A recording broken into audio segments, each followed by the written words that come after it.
Good afternoon, everyone.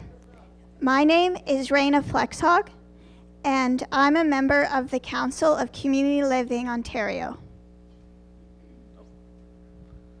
Hello, and my name is Stephen Lapano, and I am a manager for Student Links at Community Living Ontario. Welcome to the session, Better Outcomes, Brighter Futures, Improving Outcomes for Adults with a Developmental Disability through Innovation and Collaboration. Our presenters this afternoon will be Christine and Dr. Yona Lunsky. Before we begin, we want to remind you that you can use your cell phone, tablet, or laptop to take notes, download available handouts, and fill out the session survey using the conference app available at www.eventmobi.com/CLO 2018. There is also free Wi-Fi available. Both are courtesy of our sponsor, the Kuepfers.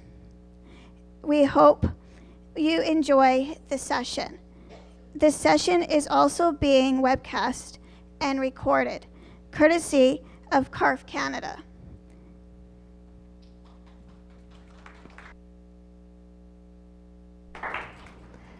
Hi, so I'm Christine, and thank you all for coming. And I'm going to be presenting first, and then Dr. Lunsky will be following me.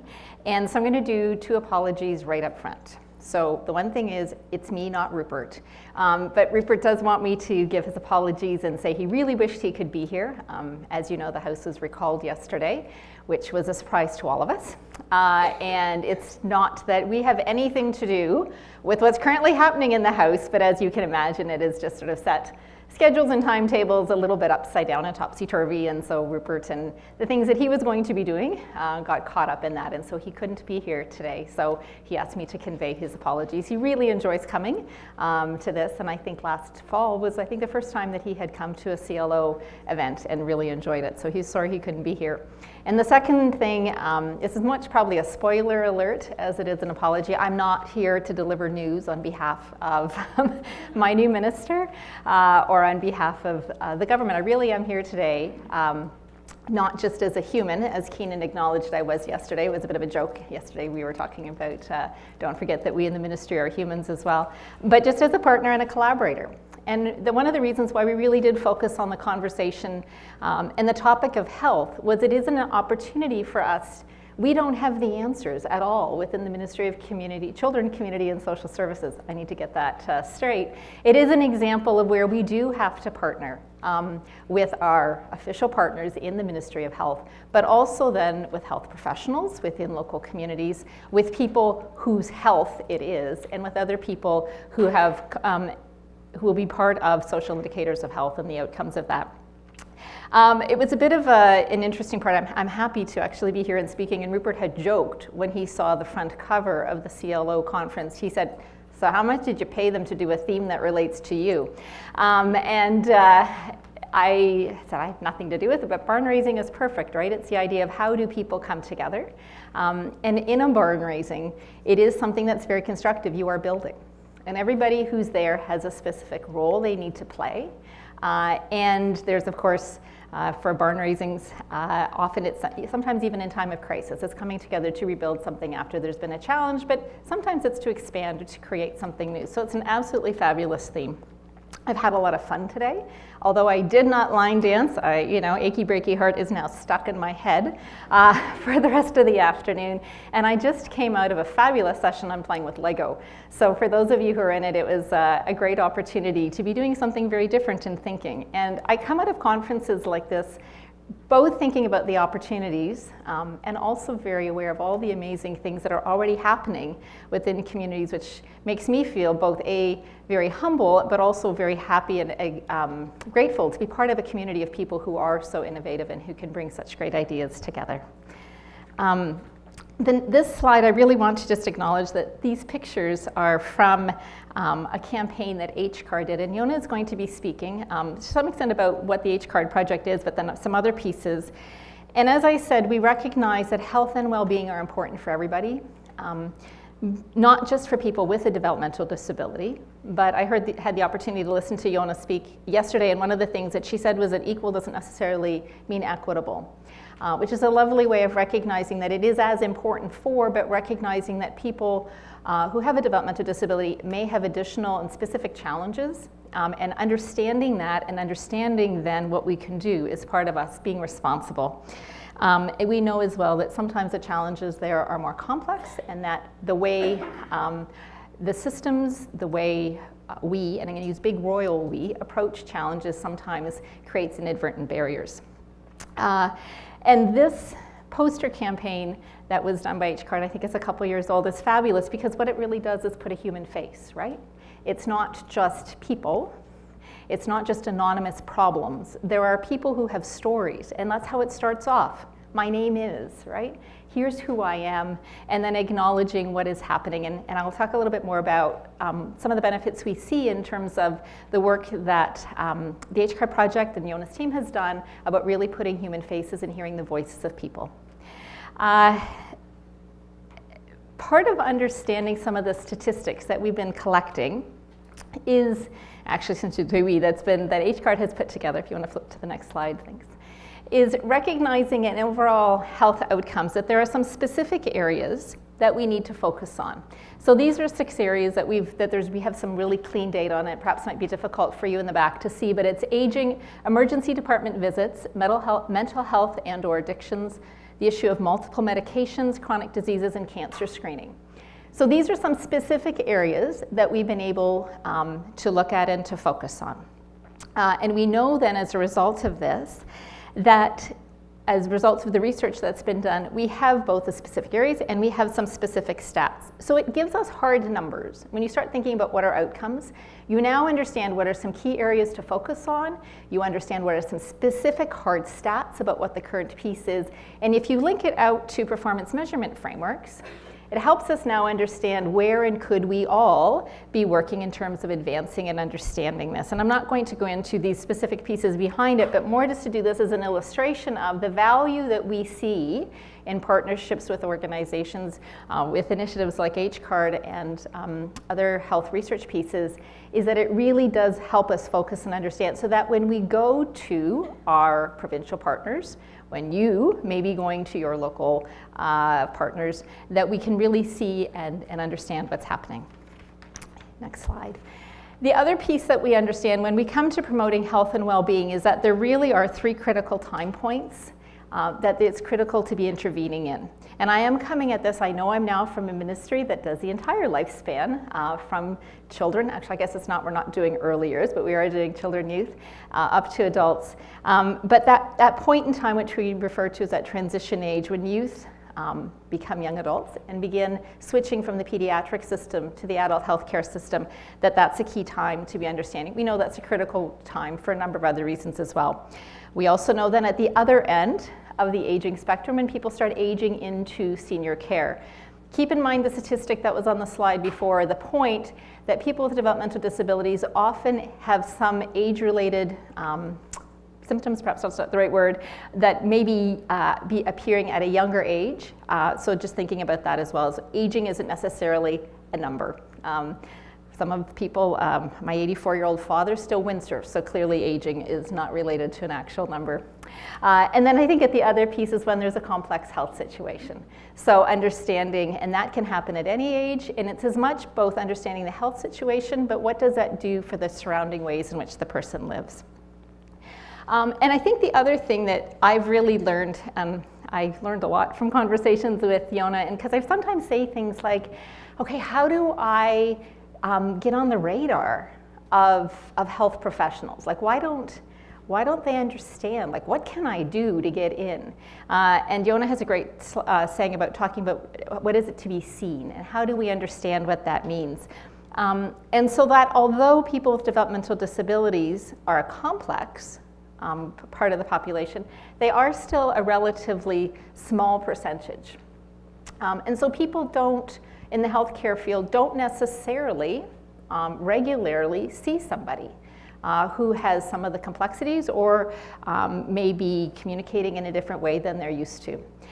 So understanding that. Now, some of the research that has been done identifies, and we've been doing some work, and this is us trying to understand language that we can use in speaking with our health counterparts, that understanding what health refers to as our high user group, that it contains a very significant portion of people with developmental disabilities. So it's nice for us then to be able to say, see, that group of people that you're focusing on, that's who we're talking about. They're a shared group. So that's been a really helpful, useful data point. And then the second thing is looking for opportunities to raise visibility and leverage opportunities. And I'll talk a little bit more about this later, about what can be done, particularly in local communities, to do that. And then finally, really recognizing, and this is part of the playing with Lego session that I was just at, is how do you include people who have different ways of communicating, different ways of being present in the work that's done. And I do really want to give a shout out again.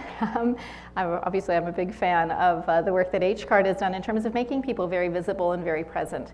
And there's a lot of different ways in which we should be including those voices in terms of educating future educators, educating people who are becoming and being trained in being physicians or part of various medical fields, so that it's not a translated voice, it is a direct and speaking voice. And I know that there's a great project that Yona has been working on with Carrie, whose last name I'm blanking on, from Bethesda. Yeah, Boyd, that's right, who's part of Bethesda, but I think also associated with McMaster University in terms of bringing people who have developmental disabilities into the medical physician school, right, at McMaster. Okay, and then the last piece is, as I said, I always sort of have mixed feelings when I'm at these conferences. Part of it is there's so many neat ideas that I hear, right? I look and I read the brochure and I'm like, oh, I wish I was here. I wish I could go to this. Which session am I going to hear about? That sounds so neat. I'd love to have more ideas. My brain's buzzing with that. It's inspiring to see about how people are making impactful decisions. Part of it, though, for me, and I'll speak really personally, is I then also see both all the opportunities, and sometimes it seems almost overwhelming, right? Like, what can I do? Where can I make a difference? How can I, and all of these things that are happening, you know, where can we start? How do we start doing things? So, in the spirit of the morning speaker, who talked very much about, like, what can I do? What will I do tomorrow? And also the idea of recognizing that really it is with people who we know, with the local communities that we live in. It's the idea of understanding the global picture, but really landing on what can we do locally. And I'm going to refer back again to performance measurement framework, which some of you may know in the ministry, that we in the ministry have been working on in partnership. There was actually a whole outreach that some of my colleagues did in terms of creating that. And the value of a performance measurement framework and focusing on outcomes is that you now know what your outcome, what you would like. And you can then identify specific indicators, target points along the way. And each of us then can link and can identify what we are doing to a specific indicator and outcome on there. So together, we're all working in very disparate ways, wherein you may find yourself locally or more at a provincial level, but we're all connecting against trying to actually move and to change and to affect outcome. And so I just want to say that as we think globally in the ministry, as we do different pieces of activity, whether or not we're working with my Ministry of Health colleagues in terms of people with complex special needs, whether or not it's the dual diagnosis area, whether or not it is some of the fabulous projects. We know that through the Employment and Modernization Fund, Community Living Central York is working with the LHIN in their area in terms of supporting aging adults. And we know that there's also something happening with the Champlain LHIN in terms of coordinating committee. We know that there's those activities happening, being able to realize that together, not to overuse that barn raising theme, we're all contributing to do something bigger and better. So I want to encourage you to be thinking about how can you engage and discuss the local trends. In many communities, we have done work on the setting up the local planning tables, the service system planning tables. Those of you who may be a part of that, be great sort of planning for you to understand what's happening locally. What are the trends? How do some of those statistics that I showed earlier, what are they actually playing out in your communities? What are the resources? How can you get those health professionals to, if not be at that table, to be a part of the conversations? Use some of the great research and the discussion work that Yona is going to present to you in terms of helping to engage in those conversations. So think globally and act locally. And now I'm going to turn it over to Yona. She's the director of the newly created Israeli Center for the Adult Neurodevelopmental Disabilities on the Center for Addiction and Mental Health. And she's going to be talking to us today about how we can improve healthcare for people with developmental disabilities, as well as discussing emerging issues and potential solutions. On a really personal note, one of my staff has said that Yona is sort of that perfect trifecta of being the data nerd, right? She's researched, she gets it, she knows the data. I'm gonna embarrass you. But then also translating that knowledge into implementation and actual practice. And then finally, the third most important piece is grounding that in incredible empathy and understanding for people with developmental disabilities. And you put that package together, and it's quite wonderful. And speaking personally, feeling very blessed to have you as part of my circle of community. Yona.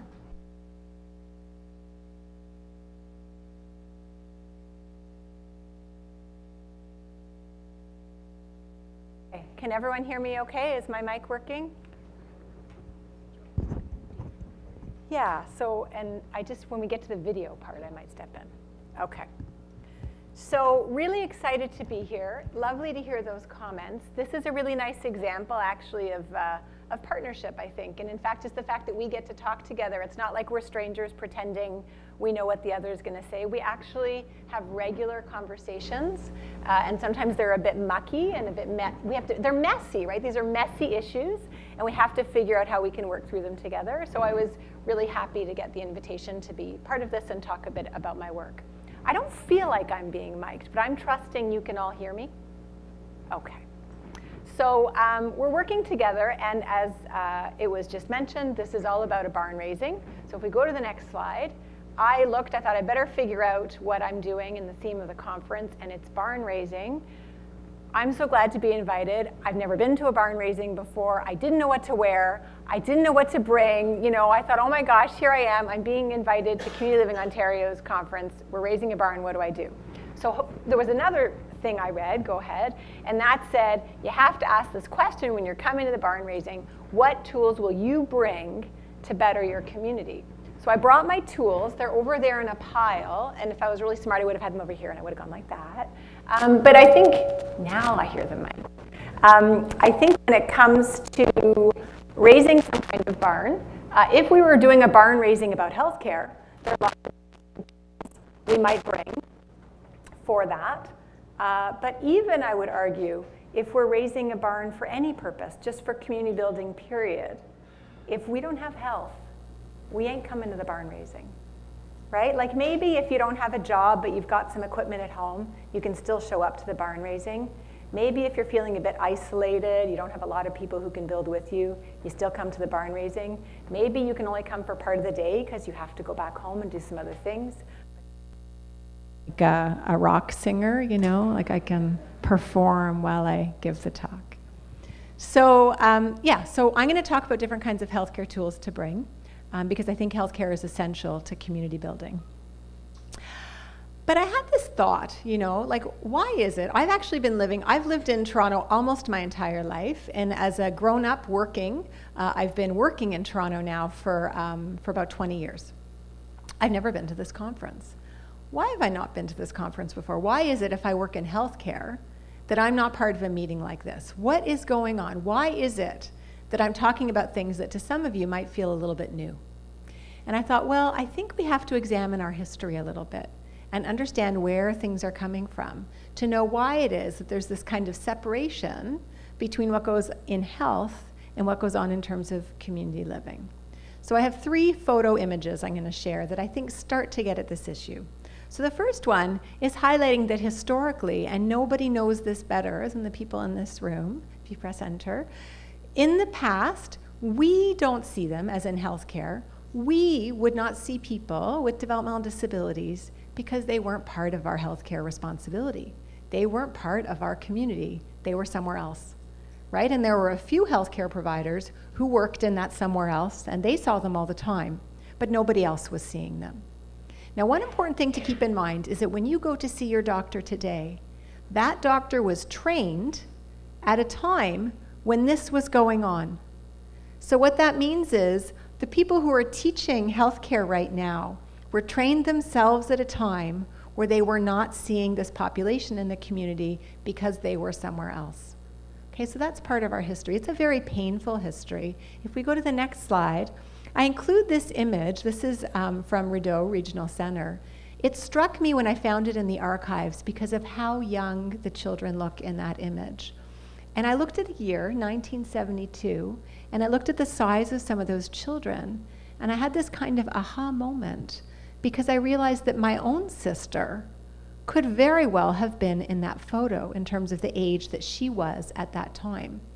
But because of movements, because of community living, my family made a choice, and so she wasn't there. She was at home with me and with the rest of my family, and she had a very different life than I think she could have. But this history, when it comes to healthcare, this is a painful history that maybe explains why health is over here and community living is over here. So we have a different kind of problem now. Hit enter.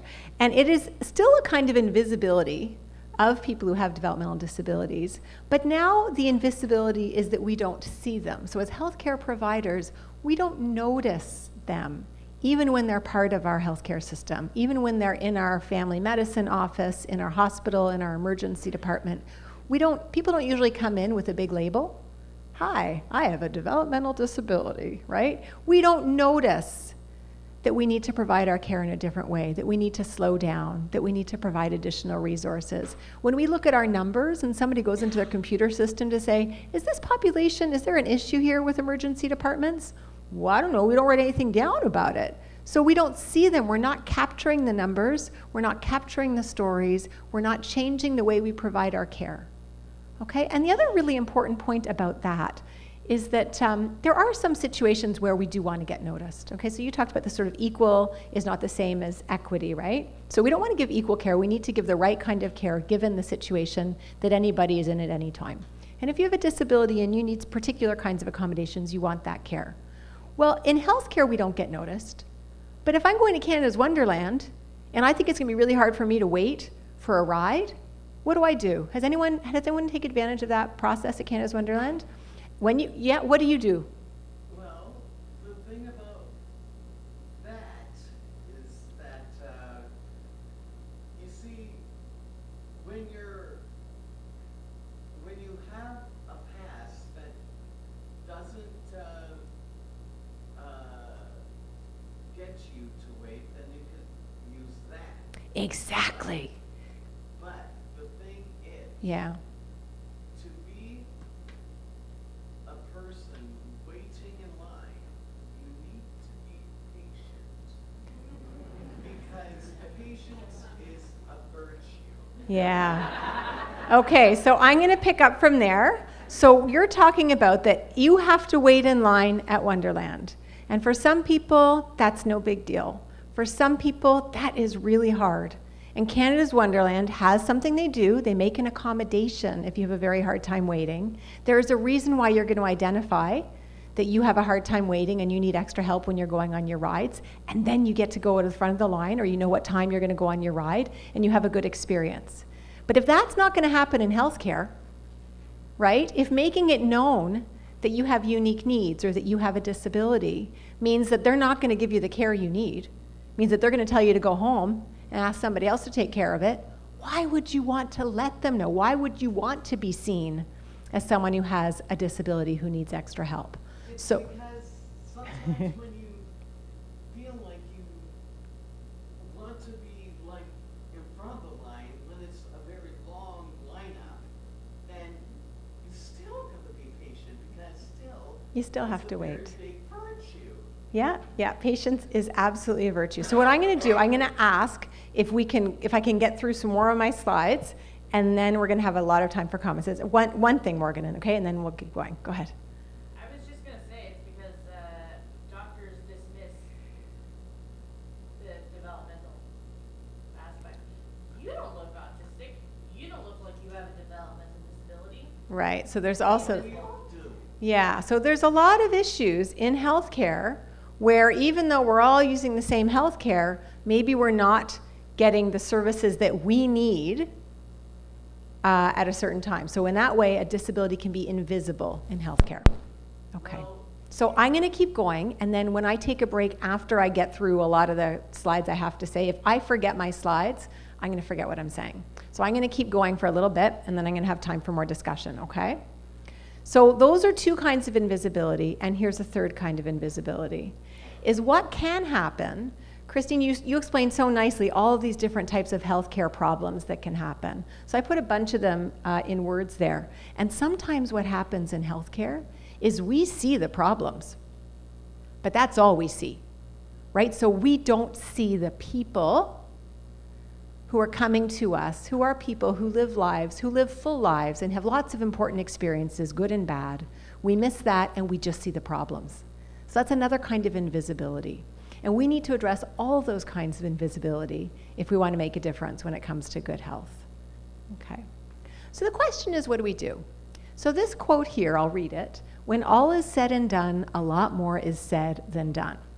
I did not say this quote. Younger I didn't have gray hair and I wasn't wearing glasses, gave a talk to a community. And I was telling them all about what I'd learned in my research with my nerdy numbers about hospitals and what goes on in hospitals and all the problems in hospitals for people with developmental disabilities. And a father stood up after I finished doing all my explaining, and this is exactly what he said. What are you going to do about it? So I'm not going to give you the nerdy talk today where I explain all the numbers. I'm going to try to focus in on things that we can actually do to try to improve healthcare through partnerships. So I'm going to talk about three groups. You've met two of us, so you've met HCARD, and I'm not all of HCARD, that's the program that I direct, that I represent, and you've met the Government of Ontario, but who you haven't met are folks involved in the primary care program for adults with developmental disabilities that is run out of the Surrey Place Centre. So here we see on this slide, and this is free, and it's in French and it's in English, these are the newly released primary care guidelines for adults with intellectual and developmental disabilities published in April 2018. So raise your hands if you knew about these guidelines. Okay. When you leave this room, will you say you know about these guidelines? Okay? These are published in the Canadian Family Physician. That means that every family physician in our country gets these guidelines in their monthly journal that they receive. And in addition to these guidelines, which are in French and in English, there are also a series of tools that help healthcare providers figure out how to enact or how to carry out these guidelines.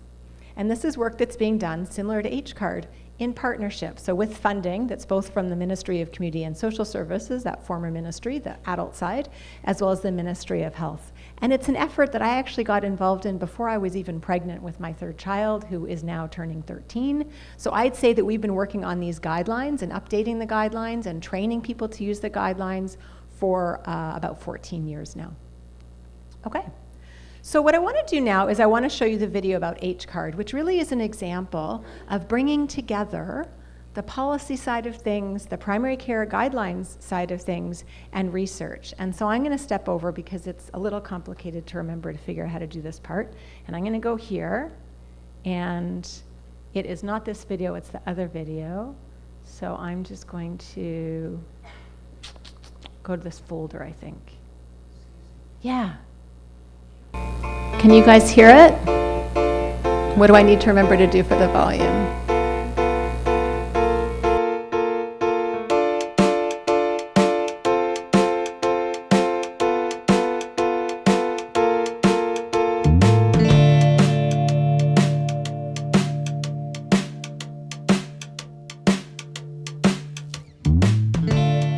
HCARD really is a community that we've built where we've brought people together who are all passionate about trying to make the health of people with developmental disabilities as good as it can be.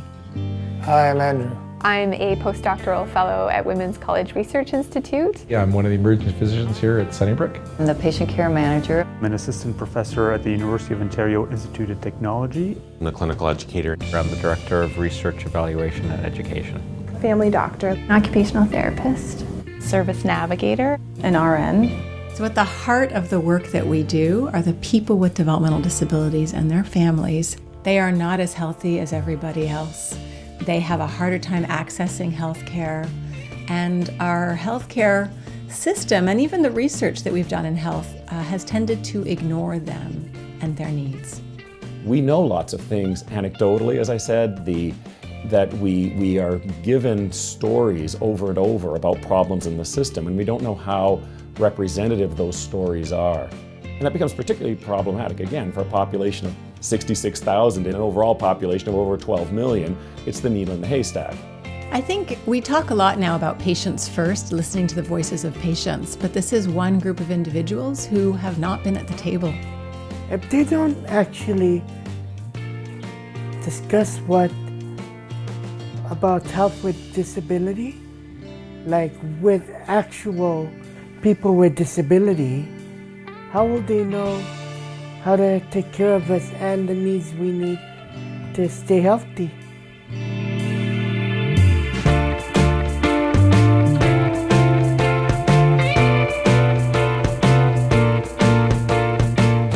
Step is figuring out what the problem is and how you can fix it.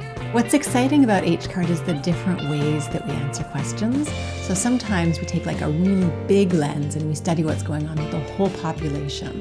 And then sometimes we get really into the little details. It's about unifying a number of projects into a stronger program.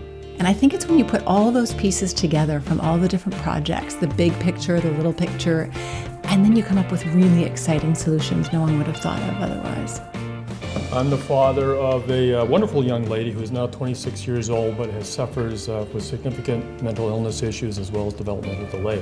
So we say, this is what we found, this is how we got to these answers, this is the process we took, what do you guys think, what are some questions you have about it, and then we use that to then drive our next steps.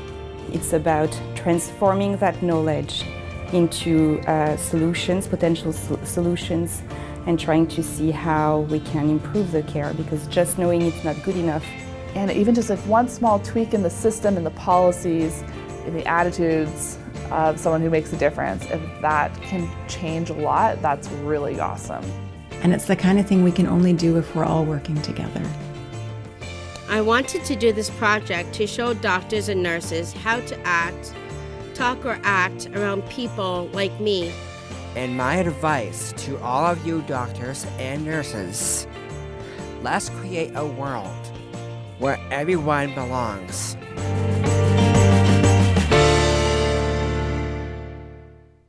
That is just giving a little bit of a sampling or an explanation of what the HCARD program is about. So we'll go to the next slide. So what we've seen, I guess, in your comments, Christine, and what I talked about a little bit with the primary care guidelines and tools, and in talking about the research, is that if we want to improve healthcare, those three groups are going to be really important, okay? But when you look at that diagram, you say, wow, those three groups have to work together if we want to make healthcare better. We can't expect one of those groups to make it better alone. But is there anyone missing in that diagram? So if we go to the next slide, here we have an image, and I'm going to show a little piece of this video later. It's one of our newest videos that we've done. And we did this video in partnership with people from Vita Community Services. And what you see in this picture is you see two people who have developmental disabilities, one person who is a cinematographer, and one person who works as a staff in a community agency. And who you don't see are the doctor and some other people, clinicians who work in that health clinic who are volunteering the space and the time for us to make this video. Because to really change healthcare, there are a number of players that need to be involved, not just the researchers, the policymakers, and the clinicians. And I would say that working on this video that I'm going to show you later, and including all those different people for input, is really what's important if we want to make a change in healthcare. So if we go to the next slide, it's a bit richer. Now we see that if we really want to improve healthcare, I did make researchers pink because it's my favorite color. We've got our researchers, our healthcare providers, the community living agencies, the policymakers, people with disabilities and family caregivers right up there on the top. Okay? Because healthcare requires all of us to be working on these things at the same time. And again, I think that makes me think of barn raising, right? It's all these people coming together with all the pieces they can contribute. So what I want to do with the rest of the time for my talk, and I'm purposely going to try to leave some time for questions and discussion, is I want to talk about 4 opportunities. So I thought about this. I thought, just in case everyone who shows up has heard me speak a whole bunch of times already, I don't want to tell them the stuff they've already heard. Plus, I think really we can only hold on to so many things at once anyway. So I thought 4 things, people can handle that. So I'm only going to talk about 4 findings. If you want to know about more of the research we've been doing and other things we've been finding out, you just have to go to the HCARD website after the presentation. So let's talk first about the annual health examination. Next slide. So here's the research. I'm always going to start with the research with each of these 4 things. What we know from the research, first of all, there's kind of like the evidence from other parts of the world that say it's really, really important to have these annual health examinations if you have a developmental disability.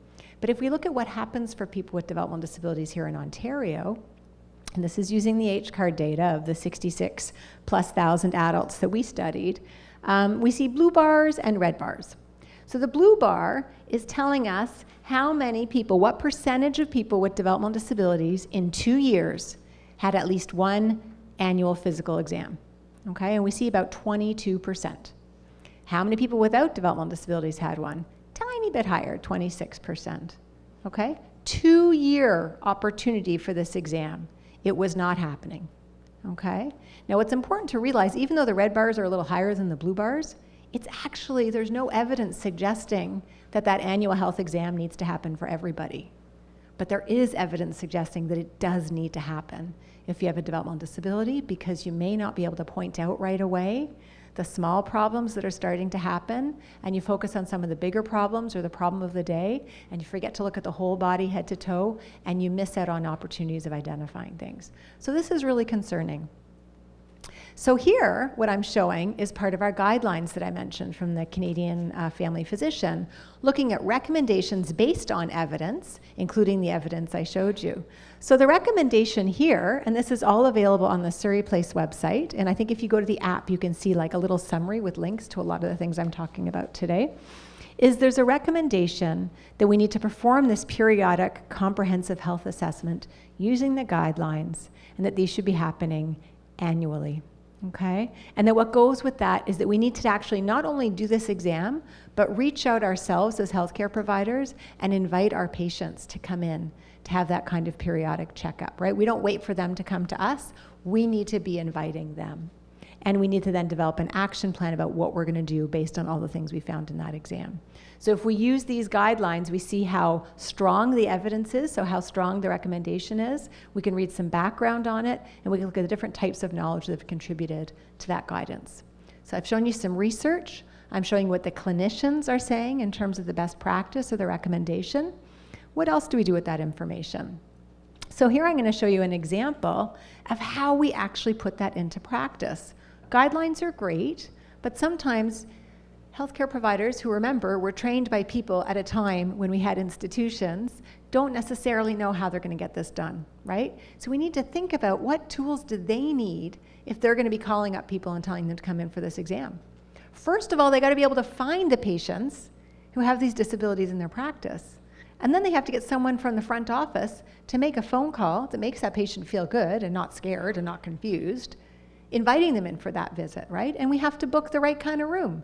And we have to set things up properly. There's a lot of things we need to do to make that health exam happen. So this is an example of a toolkit we've developed based on working with primary care providers and office staff and all the different healthcare workers that are in the healthcare setting, like the physician, the nurses, the dietitians, other people who might be working there. How do we make this happen? And all of this is available. But again, if you remember my diagram, it is not just the healthcare providers who need to be educating, right? It's not just the research, it's not just the policy and the clinicians. We have to also be thinking about the role. If I need to have a health exam, I better know what the heck a health exam is, right? So this is an example of a video. I'm not going to show it, but it's all on our YouTube channel, it's all on our website. And this is Andrew, and we met him in the first video I showed. And in this video, he says, I'm going to have a health check. I'm going to tell you what it's like and what happens. And he walks us through what happens for him when he goes to a health check. And he says, now, some people like to go with somebody to support them. I actually like to do this kind of thing alone. So I go by myself, and he sees a nurse, and he talks with her about some problems, and then he sees a family doctor, and he walks us through what happens when he has a health check. So it's another example of a tool, but it's not targeted toward the doctor. It's targeted toward the people who are going to have the health checks. But there are other things we can do as well. Remember I said that sometimes other people get involved in terms of how to make health checks happen. So this image is a project that was funded through the Modernization Fund, as I mentioned, with Vida Community Services, and we call it the nuts and bolts of healthcare, and I have an example of the toolkit for that here as well. And we're just in the process of evaluating whether our tools work. But we sat down, we spoke with about 100 staff from that agency about their job and their role in healthcare and what they need to be doing to support the people that they work with at Vita, and what kinds of tools would help them do their job, right? So this is them, and they're kind of working and going through different tools together and kind of saying, this one works, I don't like this one, this is a good part. And together as a team, the staff are helping us decide and figure out what kinds of things would belong in their toolkit. So I think what I'm going to do is I'm going to show one more piece of a video, and then I'm finished with the tech stuff in the videos. But I'm going to just show you a little piece of the video that we just made with them, because I think it's a really exciting one. So I did pull it up before. I'll pull it up again now. Thank you all for your patience. Here this goes. This one, the other video I showed you is on YouTube, and you can watch it now. But this one is not yet on YouTube because, as I said, we're just evaluating the project, but it will be soon.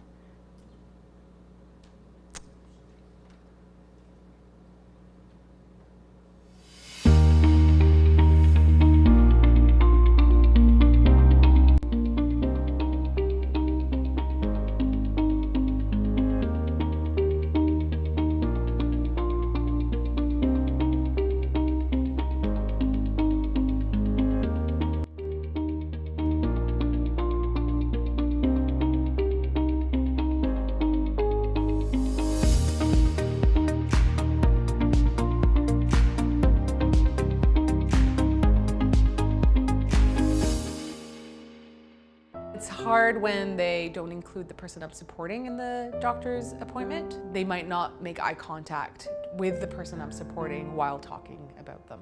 When the person I'm supporting tells the doctor everything's fine, I really don't get the opportunity to give my input. When the appointment is rushed, the information can be very difficult to understand, and then we aren't sure what to expect, and we don't know how to follow up properly.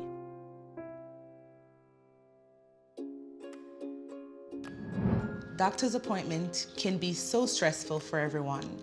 It feels good to know that I can really make a difference. I can be that game changer.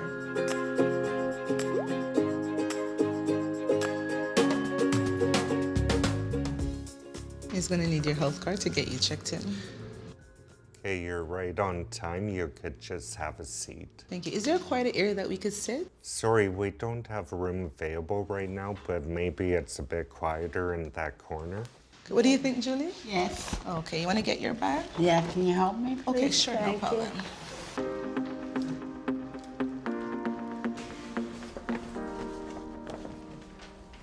So what would you like to do while we wait? Read my book.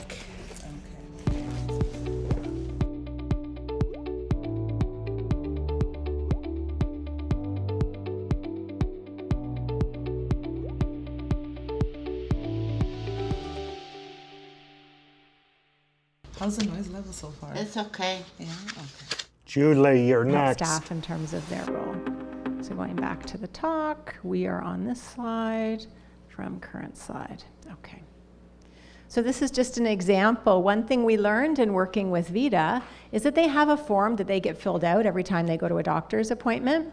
Now they can't necessarily read the writing on the form that's filled out by the doctor. They don't necessarily look at the form very much after it's been done.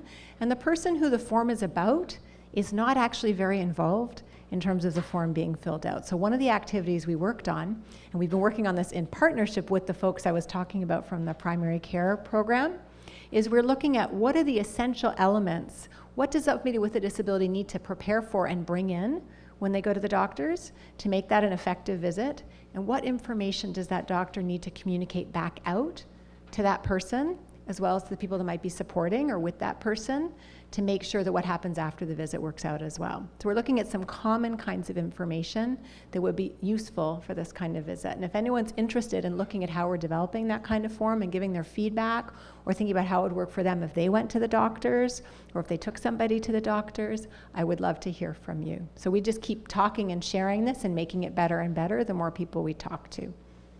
Okay. So that's the primary care examination, a very important opportunity that we really need to pay attention to with this population. So now I'm going to go to the opposite end. I'm not going to talk about that planned, organized, good health visit. I'm going to talk about the unplanned, inpatient, intensive, hospitalization kind of visit. So first we'll look at the research. And in this figure, what you see, again, the blue bars are people with developmental disabilities and red are people without.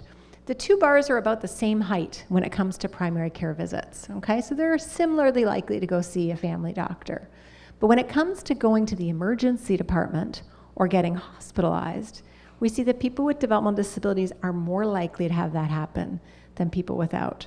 And if we look at how many times they go, they're much more likely to go more frequently, okay? So this next figure is showing in this diagram. So you could be hospitalized for all kinds of reasons.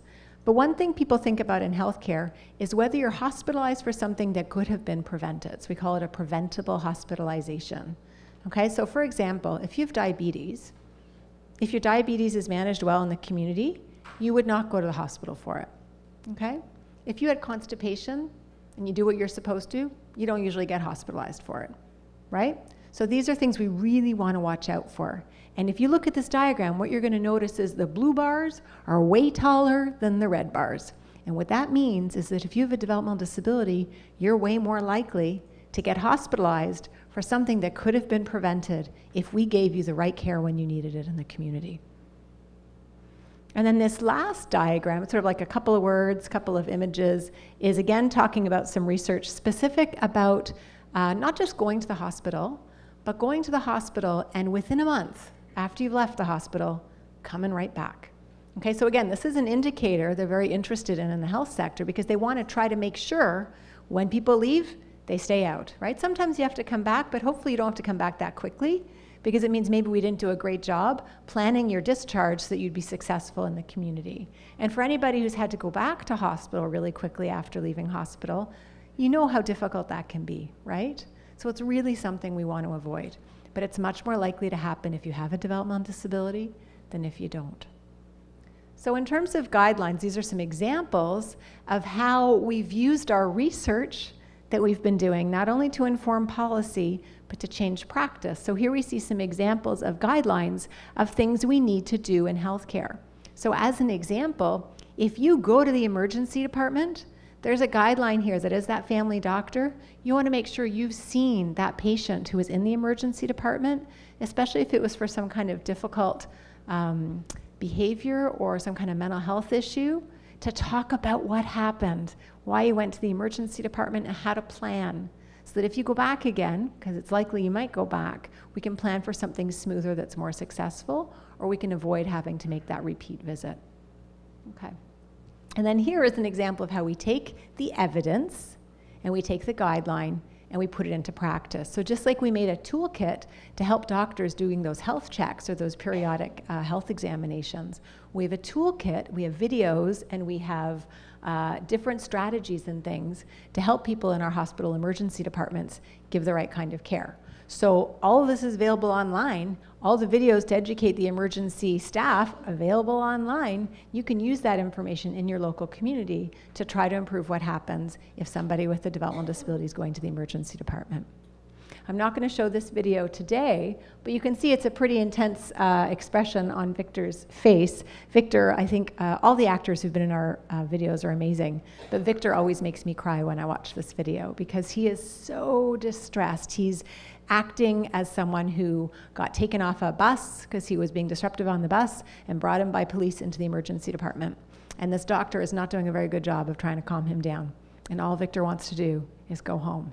And things escalate and they have to call security. It's a really effective video showing us what can go wrong so quickly in hospital and how, if we educate our hospital staff to recognize the disability and make some accommodations, how that kind of visit or interaction can go much better. And then these are examples of some tools or things that if you have a disability yourself, you want to be bringing in to the hospital. So just like at Canada's Wonderland, maybe it's hard for you to wait in the line. What kind of information can you bring in about yourself so that people understand what you need and why you're in the hospital and how to make that visit go better?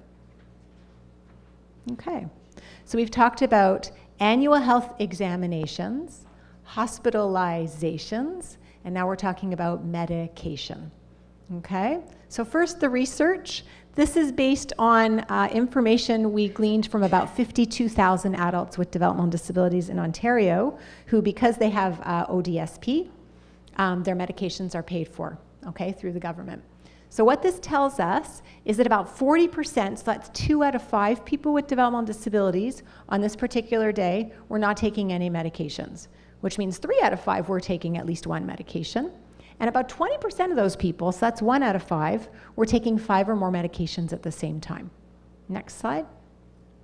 And this slide is looking particularly at one drug I talk a lot about, if you've heard me talk before, and those are antipsychotics. Because if we look at all the different medications that people take, we see that the most commonly prescribed medication in this population is not for diabetes, it's not for cholesterol, it's not for asthma, it's not even maybe an antidepressant or something for anxiety, it's an antipsychotic. And in this study, we looked over 6 years, and we saw that about 40% of adults with developmental disabilities had received this drug at least one time. Okay? So that's the research. Here are the guidelines. What do we do with that information now that we've studied it? We tell our primary healthcare providers that everybody needs to be reviewed regularly every 3 months, especially if they're taking multiple medications at the same time. And we tell them that we need to look at how things are before they start the medications and how things are going since they're on the medications. So if they're starting to develop diabetes, if they're starting to develop high blood pressure, if they're having terrible side effects, they're feeling nauseous, they're feeling dizzy, they're having blood clots, which is a risk, which could kill you, they're watching those things and they're adjusting accordingly. Okay? And not only do they have to monitor medications, but they need to make sure they're educating their patients who are taking these medications and educating caregivers on what the medications are for and what to monitor. Okay? Now, this is not a Toronto or an Ontario initiative. This is something that I'm borrowing from the UK. But I love this, and I swear if you guys got excited about this, they are so keen for us to carry it overseas and bring it right over here. It's called STOMP, and it stands for Stopping the Overuse of Medications for People with Learning Disabilities or Autism. And in the UK, they use the term learning disability the way we use the term intellectual disability or developmental disability. So the first thing they did with STOMP, they noticed, just like us when I showed you some of the numbers for medications, they looked at the numbers in the UK and they also noticed that the numbers were too high, especially for medications for psychiatric issues or for behavior issues. And they said, we got to do something about this. So they signed a pledge. The family doctors signed the pledge. The psychiatrists signed the pledge. The nurses, the occupational therapists, the psychologists, the social workers have signed the pledge. I hope the pharmacists have signed the pledge.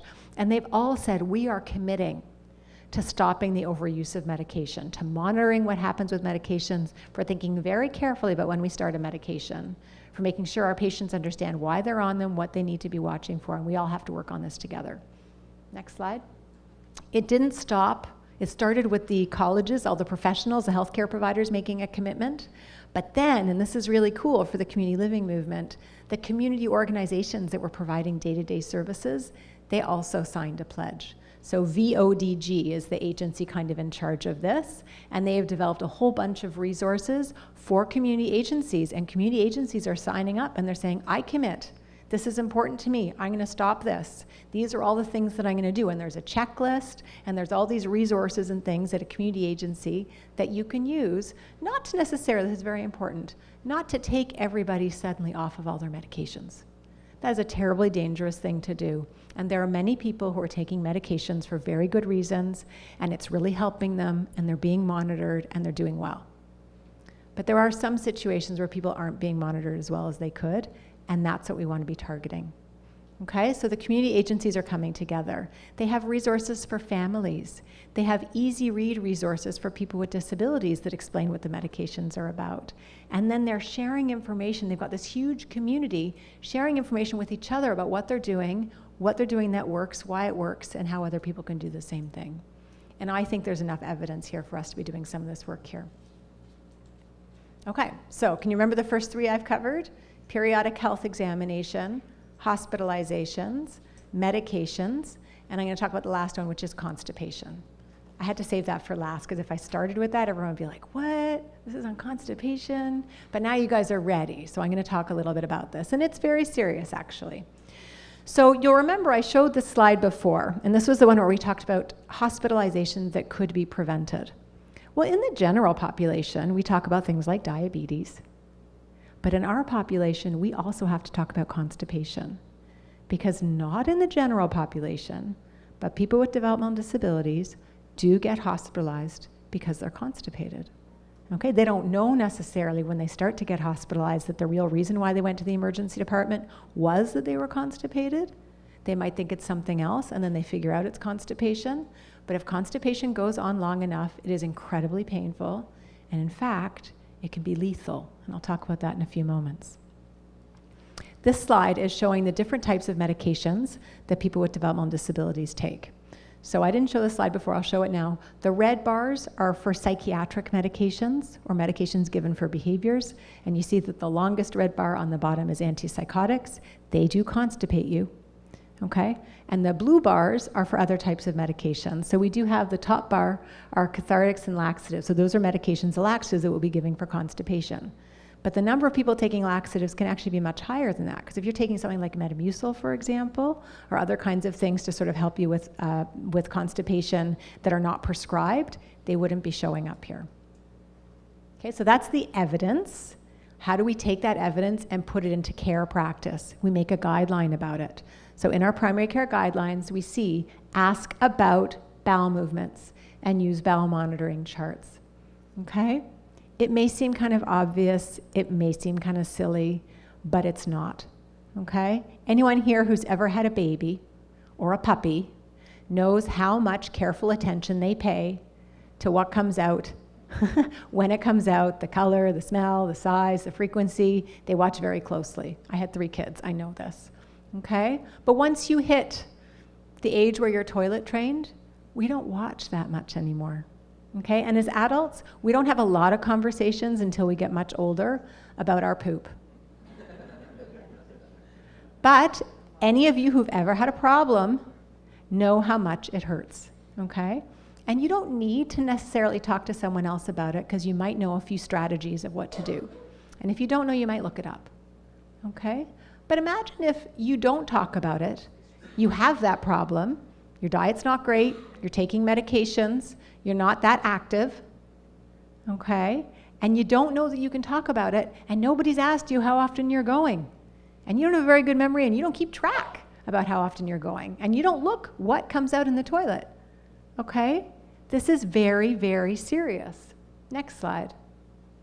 So this is a video. I'm not going to show the video now, but you can all watch it later if you like. This is about a case of a young man named Richard Handley from the UK who died. And there was an inquest about his death that happened less than a year ago. And this young man was in his early 30s, Down syndrome. He also had depression, some mental health issues, and he was living in the equivalent of a SIL, sort of supported independent living setting, and he was getting more and more constipated. And he had a whole sort of bowel regimen that was supposed to be followed that his family had developed from a very young age for him because of one of the conditions that he had that makes it really hard to poo. And over time, it kind of lost how much it was being followed.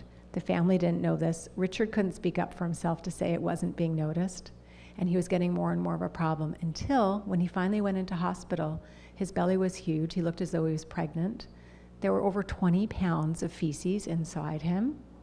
He ended up dying. Everything was so full, if you can imagine, from his feces. He actually aspirated because they were going up basically into his throat. Okay? Sorry, I know that's kind of gross. But what I really like about this video that I'm showing you, which was done, dedicated to his memory, is it's actually a training video through Open Futures Learning where people with disabilities and staff are working together to learn about and talk about constipation. So you see in the video people with disabilities talking about constipation and why you need to talk about it. And you get a lot of advice on things that you can do. This is a very important conversation. I would love just one of you to send me an email later saying, thank you, we had a conversation. We're starting to look at this a bit more closely in our agency. Because we really need to talk about this. Constipation kills. This is another example of a sort of educational product that came out again in response to this death of Richard Handley from the UK. And it's just a little YouTube video. Let's talk about poo and you. And we also have a newsletter we wrote here in Ontario because we had a case of somebody who died many years ago here in Ontario that was that led to a number of healthcare changes in hospitals because of how the hospital responded to this case of this young man at the time. Focusing on that's my alarm saying I'm talking too much. So yeah, so you can watch this video or you can read our resource on poo. So I have one slide left, which is just a couple of final thoughts, and then we'll just turn it to some questions. Again, I couldn't talk about all the areas of healthcare, so I thought I would pick 4. But there's a couple of reminders of things I want you to think about. One is that health matters, okay? Maybe this is community living. Maybe health isn't the top of the sort of mandate or vision of the organization. I understand that. But health is part of living. We have to talk about it. We have to talk about it amongst our staff. We have to talk about it as families. We have to talk about it as people with disabilities together, okay? The second thing is there are champions out there in every single community. Going back to your comments, Chris, around working locally, thinking locally. There is somebody who works in that hospital that has someone with a disability in their family. And there's somebody else who works in that hospital that just does an amazing job, and we don't know where they got those gifts from, but they're awesome. Let's find those people and work with them and partner with them and make things go better. We can find the cases that are bad, that have gone wrong, but we can also focus on situations or experiences that have gone right and work with those people, nurture those champions. We have the evidence, we have the resources, we have the guidelines, we have the attention of some people in policy. We can use our champions to make things better. Third point, we are all teachers. Okay? Every single person in this room can be teaching about healthcare. But most important is that people who have disabilities and families who are using the healthcare system are vital teachers for how to make that system work right. So we can be employing them, we can be using them to be educating us on how to do our healthcare better. You mentioned the curriculum of caring from McMaster. This year at U of T, which is one of the biggest med schools in our country, I am proud that we had as the first sort of a week-long course we were doing on complexity and health and developmental disability. We started it with 5 people with developmental disabilities, some of whom were in our videos, introducing themselves and talking about their lives and their health, followed by 4 family members talking about their experiences with healthcare. That was the first thing we taught, because so much of what needs to be learned is about attitudes, is about comfort, and about getting to know people, not just when they're sick, but also when they're well. Addressing health is a family affair. You may work in an agency where you focus on the individual, but it is not just the person's health, it's the whole family's health. When I am sick, it affects everyone in my family. When my sister is sick, you better believe it affects me, right? How can we support people with disabilities and their families in thinking about health and everybody's health and making sure that everybody's health is good? Mental health is one of our slogans right now at the Center for Addiction and Mental Health. It's just a reminder here, we have very high rates of mental health issues in this population. It is part of health, and it is just as important as a broken leg or a heart that's not working properly. We need to be able to talk about it. There are treatments, there are things we can do, and we need to promote mental health just the same as physical health. And finally, let's celebrate and learn from our successes and not just the failures. So we can learn about things that are going right. That's actually really inspiring, and sometimes it feels a little bit easier for people, a little more palatable when it comes to making change. If we just focus on all the things that are wrong, it's not going to get us that far. We also have to find the things that are going well and learn from them. Okay, so I thought it would be appropriate for us to end with some quotes from people who've been involved in the H-Card program about the healthcare that they want. And we have time for questions. And after this is over, I will hang around, and I have lots of resources and examples of things at the front. I feel like saying I told you so. I can turn my mic off. turn yours off and we'll just use this. Is my mic working? Yeah. So this is when I say, I told you so. Isn't she amazing, right? Going through and saying, here's the research, here's the outcome, and here's the tool. So thank you so much, Yona. And yes, this is now time. Do you have questions? Is there anything else you'd like to learn? Any comments, any success stories you want to do shout outs to?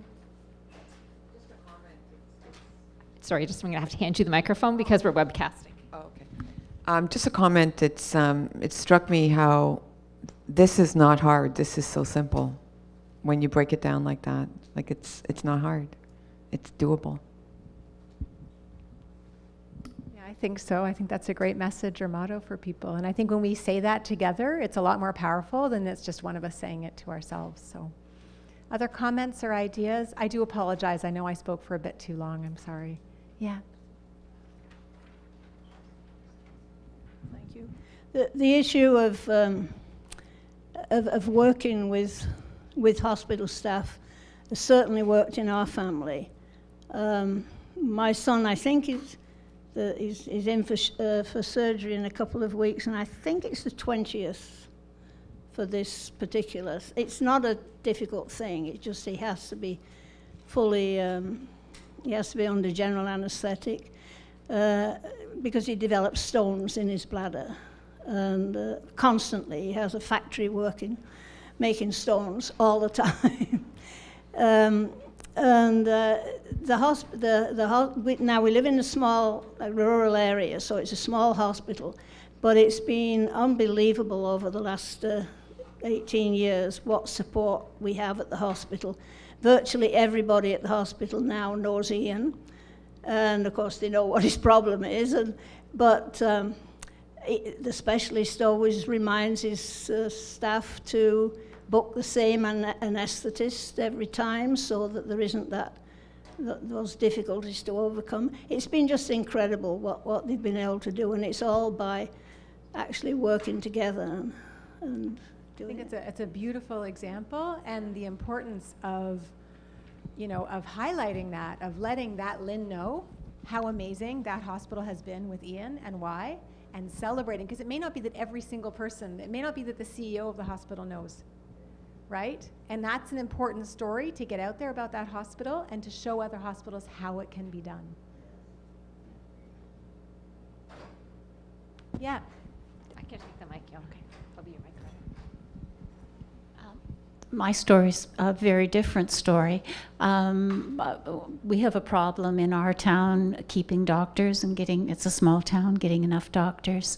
And a new practice has just opened up, and they have a new kind of assembly line medicine. And I have a friend who went in who was 75 years old for a complete checkup. The doctor would focus on only one issue, and he had to come back if he had a second, and there was no sort of complete checkup.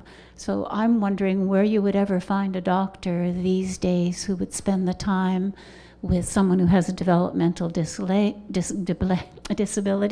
and it takes time to sit and listen and understand. Yeah, so one thing I've said about this is that we can educate people, first of all, not through punishing them, right? So we can help prepare them, we can let them know about the resources we have, we can try. Sometimes they don't do a great job because they don't know. And then when they learn, they actually become the very best champions. So keep that in mind with people. Now, if you're working with a doctor and you've done everything you can, you've watched our video on the nuts and bolts of healthcare, you've tried all these different strategies, you've shared the guidelines, you've given examples, and they're still refusing to take the time that's needed, would you keep that doctor for yourself? Now, I know it's tricky when you live in a small town, but if you had the option and there was at least one other doctor you could potentially go to, it may come to a point where you really think about, is this the right fit? Okay, absolutely a bigger issue in rural areas than it is in urban areas, but just this idea that we can teach people things, we can work together with people before it becomes really adversarial. But if at a certain point someone's really not comfortable and it's not their cup of tea, ask yourself what you would do if it was your care, and that's what we should be asking ourselves if somebody has a disability as well. And there are mechanisms. There's a patient ombudsman to come. There's different groups. If we need to go that route, there are ways we can make things get better, but we have to speak out about them. I guess what I'm saying is we don't have to go to the speaking out part right away, because sometimes people, I think, need to learn, and many people do learn. Yeah. I don't remember if it was from Reader's Digest or the emergency doctor Brian Goldman from White Coat Black Art, or just CBC in general, but I remember listening and how, like, when people went to find a new family doctor, they have to fill out a form and they can deny people, and then it was like due to like disabilities, people with disabilities, and they can say no and then keep, like, you know, and that's like one of the frustrations. But also with healthcare and emergency and cuts and services and just all these things, I guess it's also, I'm not excusing the behavior of any nurse, doctor, or anyone in the field, right? But it makes it extremely more difficult. It's harder, right?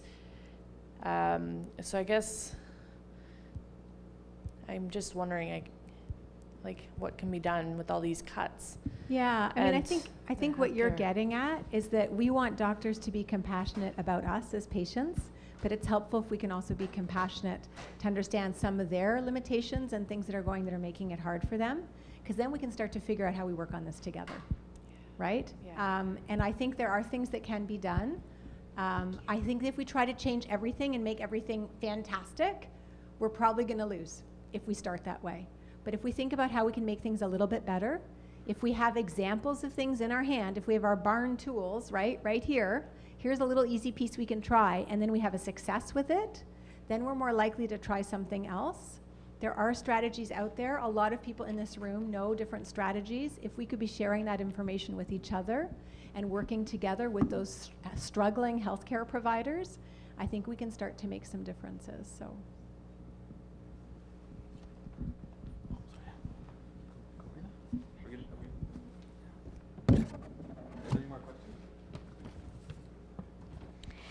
We want to thank you for your presentation, and please accept this card to CanadaHelps.org as a token of our appreciation for taking the time to be here. We hope you'll take the time to make a donation to the charity of your choice on behalf of Community Living Ontario. Thank you very much.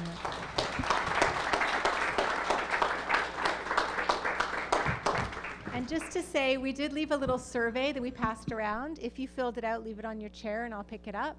All of our resources that I mentioned are on our website, and we also have a number of things here at the front. Thank you very much for staying late and being part of the session.